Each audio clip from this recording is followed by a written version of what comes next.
ফরিদপুর জেলা শহর থেকে প্রায় ৫৫ কিলোমিটার দূরে আলফাডাঙ্গা উপজেলার পানাইল গ্রাম। ছায়া ঘেরা এই গ্রামে একটি টিনের ঘরে এখন দিনরাত চলছে মাকু আর তাঁতের খটখট শব্দ।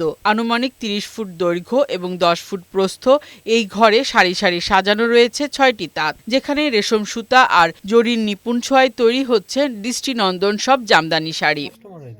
এই তাঁতঘরের উদ্যোক্তা মোস্তাফিজুর রহমানের জীবনের গল্পটা সংগ্রামের। অভাবের কারণে ঘর ছেড়েছিলেন। পঞ্চম শ্রেণী অবধি পড়ার পর চলে আসেন নারায়ণগঞ্জের রূপগঞ্জে। সেখানে দীর্ঘ ১৪ বছর রপ্ত করেন জামদানির বুননের কৌশল। তবে নারীর টানে ২০২১ সালে ফিরে আসেন নিজ গ্রামে। মাত্র একটি তাঁত দিয়ে শুরু করলেও এখন তার কারখানায় ১২ জন কারিগর নিরলস কাজ করে যাচ্ছেন। তাদের নিপুণ হাতে তৈরি এক একটি জামদানি শাড়ি মানভেদে ১০,০০০ থেকে শুরু করে ৫০,০০০ টাকা পর্যন্ত মূল্যে বিক্রি হচ্ছে। গ্রামে কিন্তু বেকারত্ব বেশি।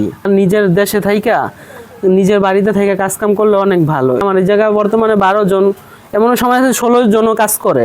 এই উদ্যোগে ভাগ্য বদলাচ্ছে এখানকার অনেক বেকার যুবক তরুণীর। কাজ করে যে টাকা পাচ্ছি তা দিয়ে আমাদের সংসার ভালো মতো যাচ্ছে আর আমরা স্বাবলম্বী। জামদানি শাড়ির সঠিক বিপণন ও বাজারজাতকরণের সব ধরনের সহযোগিতার আশ্বাস দিচ্ছেন বিসিকের এই কর্মকর্তা। আমরা বিসিক থেকে তার ওই শিল্প ইউনিটটা পরিদর্শন করেছি। তার জামদানি শাড়ি বিপণনে যদি কোনো সহযোগিতা লাগে সেক্ষেত্রে বিসিক তাকে সহযোগিতা করবে বলে আশ্বাস দিয়েছে। সরকারি সঠিক বিপণন সহায়তা ও পৃষ্ঠপোষকতা পেলে আলফাডাঙ্গার এই পানাইল গ্রামটি হয়ে উঠতে পারে ফরিদপুরের একখণ্ড জামদানি পল্লী, এমনটাই মনে করেন সংশ্লিষ্টরা।